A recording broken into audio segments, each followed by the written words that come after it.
ওই শ্রমিক নিজেই আগুনে পুড়ে মৃত্যুবরণ করে, এইটা কি সভ্যতা হতে পারে কিনা? এটা কি শ্রমিকের পুরস্কার হতে পারে কিনা?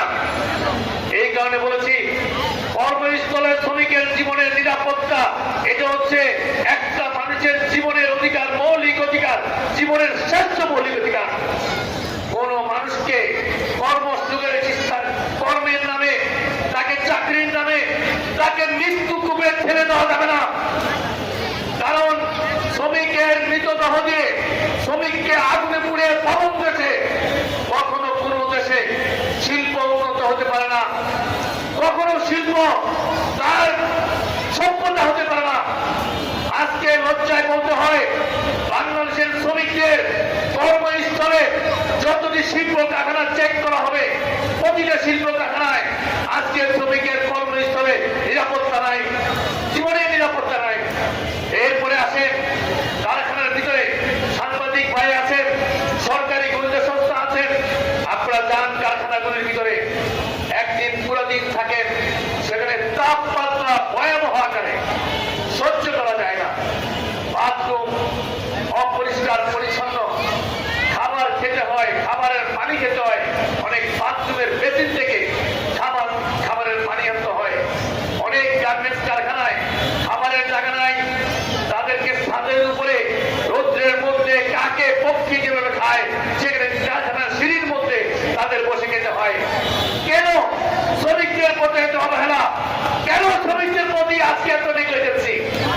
আমরা আজকে যখন কোথাও অগ্নিকাণ্ড ঘটে, শ্রমিক যখন অস্থিরতা বিস্ফোরণ ঘটে, তখন মালিকরা বলে এই শ্রমিকরা শিল্প কারখানা ধ্বংস করে দিচ্ছে এবং তারা উস্কানি দিচ্ছে, এইসব কথা বলছেন।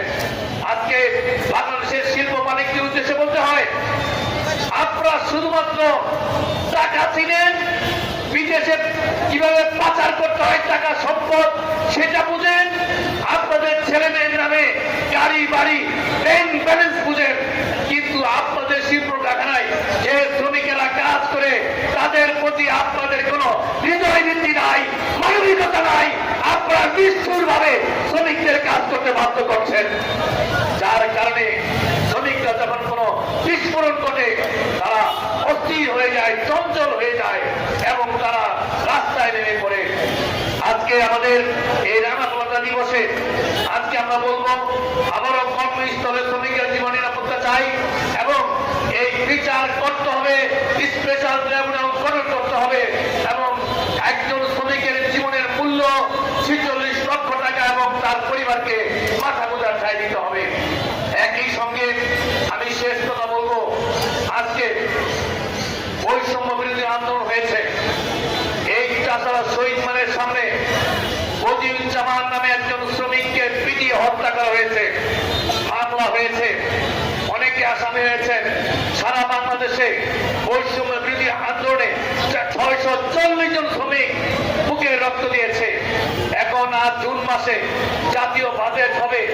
আমি প্রধানমন্ত্রী তারেক রহমান সাহেবকে বলতে চাই, যারা বুকে রক্ত দিয়েছে, বৈষম্য মুক্ত বাংলাদেশ চাই। এই বৈষম্য মুক্ত বাংলাদেশ মানে শেখ হাসিনা আর আওয়ামী লীগকে নিষিদ্ধ করে বিদেশে পাঠিয়ে দেওয়া না, রাজনৈতিক বৈষম্য না।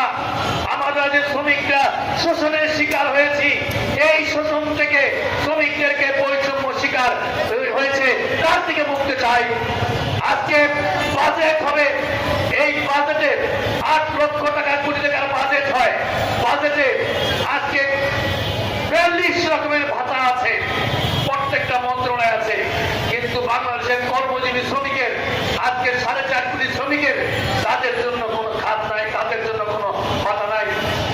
আজকে যেখানে কৃষকদের ফ্যামিলি কার্ড দেওয়া হচ্ছে, তাহলে শ্রমিকরা কি অপরাধ করেছে? তারেক রহমান সাহেবের কাছে আমার প্রশ্ন, সামনে মে দিবস, চাল ডাল তেল নিত্য প্রয়োজনীয় দ্রব্য বেড়ে আগুন হয়ে যাচ্ছে, বাজার থেকে শ্রমিকরা কিনতে পারছে না, দ্রব্য মূল্য বেড়ে যাচ্ছে। 2023 সালে আমরা 25,000 টাকার ন্যূনতম মজুরি চেয়েছি, 12,500 টাকা দিয়েছেন। 23 থেকে 26 আজকে 3 বছরে জিনিসপত্রের দাম দ্বিগুণ 3 গুণ বেড়ে 23 সালে 8,000 টাকা যে শ্রমিকরা কিনতে পারতো এখন 12,500 টাকা দিয়েও তা কিনতে পারে না। অর্থাৎ দ্রব্যমূল্য বৃদ্ধির কারণে ঘুরে ফিরে শ্রমিকের 2023 সালের চেয়েও অবস্থা আরো খারাপ হয়ে গেছে সেখানে। তাহলে মজুরি বৃদ্ধি করে কি লাভ? এই কারণে আমরা বলেছি আজকে আমরা 20 বছর যাবৎ প্রতিবাদ করছি শ্রমিকদের জন্য রেশন কার্ড দিতে হবে। এই যেটা পাকিস্তান আমলে ছিল রেশন কার্ড, আমাদের পার্শ্ববর্তীদের বার্মা, চীন, ভারত, পাকিস্তান এবং কম্বোডিয়া এই সমস্ত দেশ প্রত্যেকটা দেশের শ্রমিকদের জন্য রেশন কার্ড আছে। এই রেশন কার্ড যখন চাই শ্রম মন্ত্রণালয়ে এক ধরনের কালো ভূত তারা পিছনে টেনে ধরে, তারা দেয় রাস্তার মধ্যে ট্রাকের মধ্যে রিলিফ ওএমএসের চাল। আমাদের শ্রমিকেরা ওএমএসের চাল চায় না, আমাদের শ্রমিকরা রাস্তায় দাঁড়িয়ে তারা সেখান থেকে ন্যায্য মূল্য চায় না। আমরা চাই প্রতিটা শ্রমিকের মাথা পিছু পরিবারকে চাল, ডাল, তেল, নিত্য প্রয়োজনীয় দ্রব্য একটা নির্দিষ্ট টাকায় তাকে রেশন দেওয়ার জন্য। কারণ রেশন তো পাচ্ছে 20 লক্ষ সরকারি কর্মচারী, মাত্র 160 টাকায় 30 কেজি চাল, 30 কেজি আটা, 10 কেজি চিনি, 10 কেজি ডাল, 5 লিটার তেল আজকে সরকারি কর্মচারীরা পাচ্ছেন। তাহলে আমাদের শ্রমিকদের কেন তো হবে না? সেই জন্য তারেক রহমান প্রধানমন্ত্রীর কাছে আজকে আমাদের সভা থেকে প্রশ্ন, এই রানা প্রতিবাদে প্রশ্ন, আমাদের প্রত্যেকটা শ্রমিককে রেশন কার্ডের মাধ্যমে জাতীয় বাজেট তৈরি করে রেশন কার্ডের মাধ্যমে শ্রমিকদের রেশনের ব্যবস্থা করতে হবে। এই মে দিবসের দাবি, রানা পদের দাবি, এই দাবি জানিয়ে আমার বক্তব্য শেষ করছি। দুনিয়ার মজদুর এক হোক, শহীদের রক্ত পিতা যেতে পারে না। সবাইকে ধন্যবাদ।